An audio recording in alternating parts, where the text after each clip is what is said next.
Hello friends, कैसे हो आप सब। होप सो गाइस कि आप सब बहुत अच्छे होंगे। गाइस, सबसे पहले मैं आपको सॉरी कहना चाहती हूँ कि कल मैंने अपडेट नहीं किया था बिकॉज़ मैं शॉपिंग करने के लिए चली गई थी और मुझे टाइम नहीं लगा था। काफ़ी ज़्यादा मैं थक भी चुकी थी, तो इसीलिए तो आज से हम अपनी एक न्यू स्टोरी जो है वो स्टार्ट करेंगे। स्टोरी हमारी वांगशुआन होने वाली है।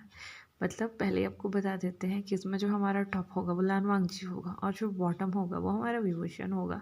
स्टोरी एक ओमेगा बेस है, तो यहाँ पे जो हमारा लान वांगजी है वो एक अल्फ़ा है और विभूषण एक ओमेगा है। और हमारी स्टोरी का नाम होने वाला है ओनली यू। मुझे नाम का कुछ भी पता नहीं लग रहा था, इसलिए मैंने ओनली यू रख दिया। मुझे लगता है कि अच्छा है। होप सो आपको नाम अच्छा आएगा। हम जो स्टोरी स्टार्ट करेंगे आपको स्टोरी का कॉन्सेप्ट अच्छा लगेगा। अगर आपको स्टोरी अच्छी नहीं लगती है तो आप प्लीज़ मुझे बता दीजिएगा। हो सकता है स्टोरी बीच में सैड हो जाए, तो प्लीज़ एडजस्ट कर लीजिएगा। स्टोरी की राइटर मैं ही हूँ, कहीं भी लिखी हुई नहीं है स्टोरी, डायरेक्ट सुनाऊँगी आपको। तो होप सो आप कहीं और ढूंढेंगे नहीं और मेरी स्टोरी को जो है वो इन्जॉय करेंगे। तो चलिए हम अपनी स्टोरी जो है वो स्टार्ट करते हैं। तो सबसे पहले मैं आपको स्टोरी की ब्रीफिंग दे देती हूँ कि हमारे जो लालवांगजी हैं 25 ईयर ओल्ड हैं और एक फेमस बिजनेसमैन के जो हैं वो बेटे हैं। और गाइज यहाँ पे इनके फादर का नाम जो है वो लांसी चैन है। होप सो कि आपको कोई भी दिक्कत नहीं होगी कि इनके फादर का नाम लांसी चैन है। हमारे विभूषण ओमेगा है, 20 साल के हैं, ऑर्फन है, यूनिवर्सिटी के स्टूडेंट हैं और एक बार में पार्ट टाइम जॉब करते हैं। आगे आए हमारे लांसी चैन 45 ईयर ओल्ड, एक बहुत ही काइंड हार्टेड सीईओ हैं लान कॉरपोरेशन के। वहीं हमारी जियांग याली जो कि 42 ईयर ओल्ड है, हमारे वांगजी की मॉम है और अपने लान कॉरपोरेशन में जो है वो एक मैनेजर की पोस्ट में है। अगले हमारे जो भी करेक्टर होंगे वो धीरे धीरे आते रहेंगे। जो भी मेन थे मैंने उन्हें आपको बता दिया है। तो हमारी कहानी की स्टार्टिंग होती है वांगजी से। तो हमारा वांगजी जो है वो भी सोया हुआ है, उसके डोर के ऊपर जो है वो नॉक हो रहा है। बाहर से याली जो है उसका डोर जो है वो पटक रही है कि बेटा अब उठ जाओ, काफ़ी ज़्यादा टाइम हो चुका है।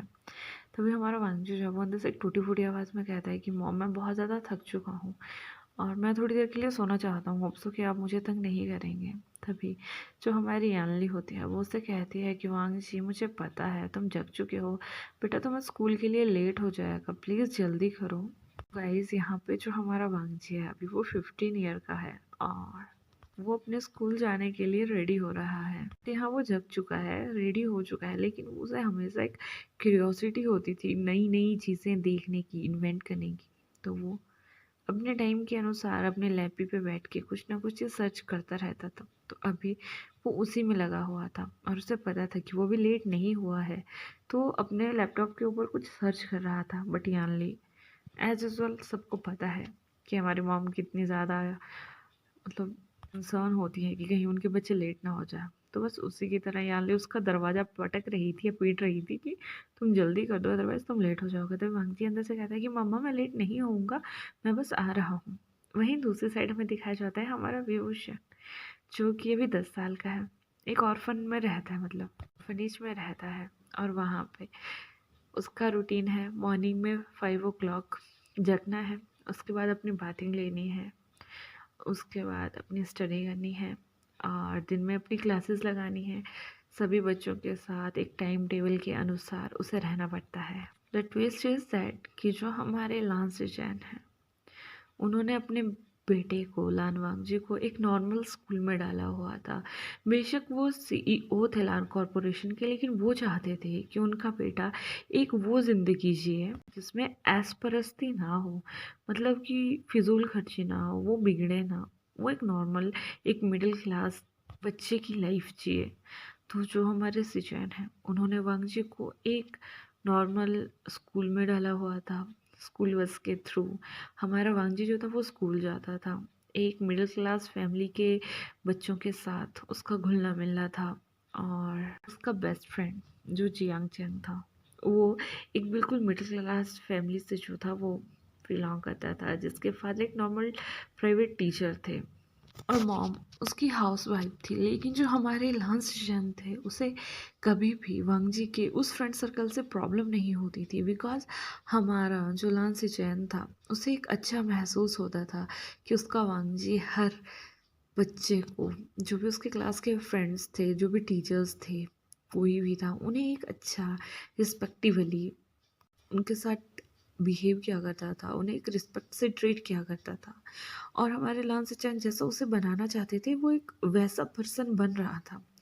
वहीं दूसरी साइड जो हमारा विभूषण था उसका नेचर भी काफ़ी ज़्यादा शांत था। वो हर वो बात किया करता था जो उनके ऑर्फनेज का फादर उन्हें कहा करता था।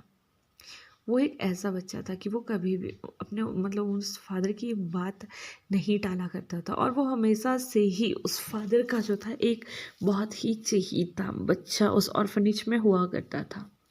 जैसे कैसे हमारा भूषण जो है अभी 12 साल का हो चुका था, और जो हमारा वांगजी है वो 17 साल का हो चुका था। हमारा वांगजी अभी अपने हाई स्कूल क्लासेस में था, और हमारे विभूषण भी अपने स्कूल में, न्यू स्कूल में जो था उसने एडमिशन लिया हुआ था।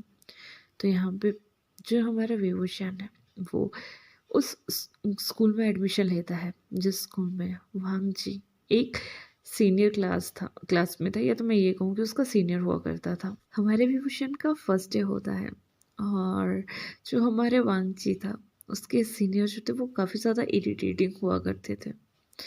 तो जैसे ही न्यू न्यू ओमेगास जो हैं उस स्कूल में आते हैं, तो वो जो वांगजी के सीनियर थे वो उन ओमेगास को काफ़ी ज़्यादा तंग किया करते थे। हमारा वांगजी एक स्कूल बस के थ्रू जो है वहाँ आता है, और वो अपनी बस से जैसे ही निकलता है तो वो देखता है कि उसके जो सीनियर हैं और कुछ जूनियर्स जो हैं वो जो ऑर्फनेज से जो स्टूडेंट्स वहाँ न्यू आए हुए थे उन्हें तंग कर रहे हैं। जो भी ऑर्फनेज से स्टूडेंट वहाँ आए हुए थे उन्हें स्कॉलरशिप लगा हुआ था, और उन्हें अब से हॉस्टल में ही स्टे करना था। और हमारे वांगजी ने भी ये डिसाइड किया था कि वो अपना +1 और +2, या मैं ये कहूँ कि हाई स्कूल जो है वो हॉस्टल से जो है वो कंप्लीट करना चाहेगा। हमारे लांसीचन और यानली उसके डिसीजन से काफ़ी ज़्यादा खुश भी थे। तो आज हमारा वांगजी भी शिफ्ट कर रहा था, और उसके साथ में जो न्यू सेशन के जो भी बच्चे उस ऑर्फनेज से आए हुए थे वो भी उस हॉस्टल के लिए जो थे वो शिफ्ट कर रहे थे। लेकिन यहाँ वो देखता है कि वो सीनियर और कुछ जूनियर्स जो थे उनको तंग कर रहे थे, जिनमें से 2 ओमेगा बॉय थे।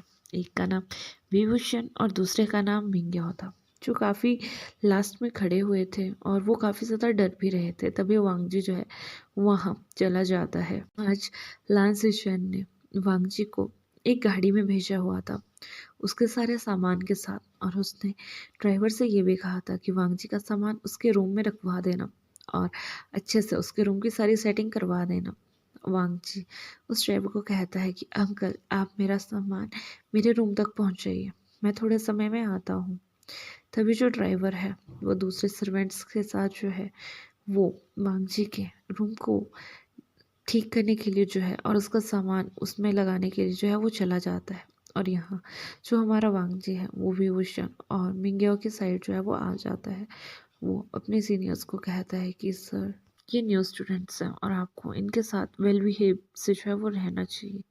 तभी जो हमारे वांगजी का सीनियर होता है वो उससे कहता है कि मिस्टर वांगजी तुम मुझे नहीं बताओगे कि मुझे क्या करना है और क्या नहीं करना है, और मैं तुम्हारे जैसे मिडिल क्लास बंदों के साथ रहने में बिलीव नहीं करता या बात करने में बिलीव नहीं करता, तो होप्सो कि तुम मुझे तंग नहीं करोगे। जब हमारा वांगजी ये सुनता है तो वो उसे कुछ कहना चाहता था लेकिन वो कुछ नहीं कह पाता। इतने में ही जो सीनियर होता है वो विभूषण तक पहुंच चुका था। वो विभूषण के कंधे पे हाथ रखने लगता है, लेकिन इतने में वांगजी विभूषण के कंधे पे हाथ रख के उसे पीछे कर लेता है और उससे कहता है कि मुझे बात बढ़ाने का मौका मत दीजिए, मैं आपसे अच्छे से कह रहा हूँ कि प्लीज़ इनके साथ अच्छे से रहिए। इतने में ही टीचर्स जो हैं वहाँ आ जाते हैं। जब जो वांगजी के सीनियर्स हैं वो उन टीचर्स को देखते हैं तो वो काफ़ी ज़्यादा हैरान हो जाते हैं। टीचर्स ने आज उन्हें फिर से बच्चों को तंग करते हुए पकड़ लिया था। तो वो टीचर्स जो हैं उन सीनियर्स की जो कंप्लेंट है वो प्रिंसिपल के साथ कर लेते हैं, और प्रिंसिपल उन सीनियर्स को जो है वो अपने रूम में बुला लेते हैं। वहीं दूसरी साइड जो हमारा वांगजी है वो जैसे ही विभूषण को देखता है तो वो उसे सिर्फ देखता ही रह जाता है और वो मन में सोचता है कि ओ माय गॉड, कोई ओमेगा इतना सुंदर और इतना क्यूट कैसे हो सकता है। लेकिन थोड़े ही समय में जो हमारा विभूषण है वो वांगजी की तरफ देखता है और उससे कहता है thank you sir for helping me. तभी जो हमारा वांगजी है वो उससे कहता है कि इट्स ओके, मैं तुम्हारा सीनियर हूँ, मुझे इतना करना चाहिए। तभी जो हमारा विभूषण है वो उसे बो करता है और उससे कहता है सर मेरा नाम विभूषण है, मैं इस स्कूल में जो है वो न्यू स्टूडेंट हूँ। तभी जो हमारा वांगजी है वो उसे बो अगेन बो करता है और उससे कहता है कि विभूषण तुमसे मिलके खुशी हुई, मेरा नाम लान वांगजी है, मैं यहाँ पे तुम्हारा सीनियर हूँ, मैं आज से यहीं हॉस्टल में रहने आया हूँ। अगर तुम्हें कभी किसी चीज़ की ज़रूरत हो तो तुम मुझसे बात कर सकते हो, या तुम्हें कुछ समझना है तो तुम उसके लिए भी मुझसे बात कर सकते हो। जब हमारा विभूषण ये सुनता है तो वो काफ़ी ज़्यादा खुश हो जाता है। तभी हमारा विभूषण जो है वो वांगजी से उसके हॉस्टल का एड्रेस के बारे में पूछता है। जब हमारा वांगजी ये देखता है तो उसे ये समझ आ जाता है कि विभूषण का रूम उसके सामने वाला रूम है।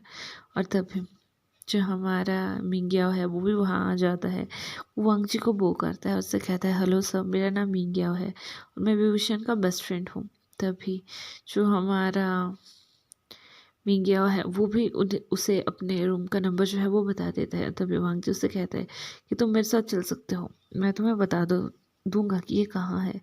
तभी जो हमारा वांगजी है वो हॉस्टल तक पहुंच जाता है तो विभूषण को बताता है कि तुम्हारा रूम मेरे रूम के सामने वाला है, बिकॉज मेरे रूम के सामने वाली जो भी लाइन है वो जूनियर्स के लिए है और इस साइड वाली लाइन जो है वो सीनियर्स के लिए है, तो होप सो तुम यहाँ रहोगे। और मिंगिया को बताता है कि तुम्हारा रूम विभूषण के रूम से आगे वाला है। ये देखने के बाद जो हमारा मिंगिया और विभूषण है वो काफ़ी ज़्यादा खुश हो जाते हैं। वो जैसे ही उन रूम्स में जाते हैं तो उन रूम को देख के काफ़ी ज़्यादा हैरान हो चुके थे, बिकॉज ये रूम उनके ऑर्फनेज के रूम से जो थे वो काफ़ी बड़े थे, काफ़ी खुले स्पेस में थे। बहुत बड़ी अलमीरा वहाँ पे लगी हुई थी, इवन अटैच वॉशरूम था, वॉशरूम में गीजर्स थे, एक आलीशान टाइप का मतलब सब कुछ वहाँ प्रोवाइड करवाया गया था। और ये सब कुछ उनकी स्कॉलरशिप के जैसे ही हो पा रहा था उनके साथ। हमारे विभूषण की आंखों में ये सब कुछ देख के आंसू आ जाते हैं, लेकिन इतने में ही उसके डोर पे जो होता है वो नॉक होता है। हमारा विभूषण जो है वो डोर ओपन करता है तो वो देखता है कि वांगजी उसके डोर पे है। तभी वांगजी उसे एक चॉकलेट देता है और उससे कहता है welcome to this school and this hostel. तभी जो हमारा विभूषण है वो उसे बो करके कहता है thank you senior, you are so nice. तभी जो हमारा वांगजी है वो उससे स्माइल करके उसे कहता है कि इट्स ओके। इसके बाद जो हमारा लान वांगजी है वो विभूषण से कहता है कि अगर तुम्हें किसी चीज़ की सेटिंग में कोई हेल्प चाहिए होगी तो तुम मुझसे कह सकते हो। तभी हमारा विभूषण उससे कहता है कि sir thank you so much, जब मुझे कुछ समझ नहीं आएगा तो मैं आपको पक्का याद करूँगा। इसके बाद जो हमारा वांगजी है वो अपने रूम में चला जाता है। रूम में जाने के बाद वो अपनी मॉम को जो है वो कॉल करता है, अपने मॉम को जो भी आज पूरा दिन इंसिडेंस हुआ था उसके बारे में बताता है। तभी उसकी मॉम कहती है कि उन स्टूडेंट्स को जो है वो हम देख लेंगे और तुम उन तो ओमेगा बॉयज़ के साथ जो है वो अच्छे से रहना। तभी जो हमारा वांगजी है वो अपना फ़ोन जो है वो काट देता है और चिंग चिंग को कॉल लगाता है, उससे पूछता है कि वो कैसा है। तभी जियन चिंग उससे कहता है कि मैं ठीक हूँ, क्या तुमने शिफ्ट कर लिया? तभी वांगजी कहता है कि हाँ मैंने कर लिया। तभी जियन चिंग उससे कहता है कि ठीक है अपना ध्यान रखना। तभी वांगजी कहता है कि तुम भी। फिर गाइस यहाँ से जो है सीन शिफ्ट होता है नाई मिंगचू की तरफ। तो यहाँ पे जो नाई मिंगचू है वो लांसी चैन के जो है वो कज़न ब्रदर है और हमारे लान वांगजी के जो है वो अंकल है। और यहाँ पे उनका एक बेटा है जिसका नाम नाई हुसैंग है। तो गाइस तो होप सो कि आपको यहाँ भी दिक्कत नहीं होगी कि मैंने नाई मिंगचू का बेटे का नाम जो है नाई हुसैंग रख दिया है, प्लीज़ एडजस्ट कर लीजिएगा। और जो नाई हुसैंग है वो वांगजी का ब्रदर है, मतलब कज़न ब्रदर है और उसका जूनियर है क्लास में। लेकिन वो एक हाई सोसाइटी वाले स्कूल में पढ़ता है, काफ़ी ज़्यादा बड़ी गाड़ी में स्कूल जाता है और नेचर वाइज बहुत अच्छा है। और इस बार उसने जो है अपने फादर को कहा है कि वो उस स्कूल में एडमिशन लेना चाहता है जहाँ वांगजी पढ़ता है। तो नाई मिंगचू ने जो है इस बारे में लांसी चैन से बात करी और लांसी चैन ने जो है वांगजी के स्कूल के प्रिंसिपल के साथ बात करी और वहाँ से जो हमारे वांगजी के स्कूल के प्रिंसिपल थे वो नायब सेंग की एडमिशन के लिए जो है वो मान जाते हैं। तो हमारे यहाँ वांगजी की कॉल मतलब फ़ोन जो है वो रिंग करता है और नायब सेंग उसे चीखते हुए कहते हैं कि ब्रदर आज से या मैं ये कहूँ कि मॉर्निंग से मैं भी आपके स्कूल में जो है वो स्टडी करने के लिए आ रहा हूँ। मेरा वेलकम करने के लिए रेडी रहिएगा और मैं भी आपके साथ अब हॉस्टल में ही स्टे करूँगा। ये सुनने के बाद जो वांगजी है वो काफ़ी ज़्यादा खुश हो जाता है बिकॉज़ उसकी और नए हुसैन के साथ बहुत ज़्यादा बना करती थी और वो एक रियल ब्रदर की तरह जो थे वो रहा करते थे। देखते हैं कि अब कल जो है वो नए हुसैन जब यहाँ आता है तो क्या होता है। होप सो गाइस कि आपको स्टोरी अच्छी लगेगी। अगर अच्छी लगी होगी तो प्लीज़ लाइक कीजिएगा, कमेंट कीजिएगा, शेयर कीजिएगा and don't forget to subscribe my channel. और लास्ट में सिर्फ एक ही बात कहेंगे कि अपना ध्यान रखिएगा। Bye bye, take care, love you all.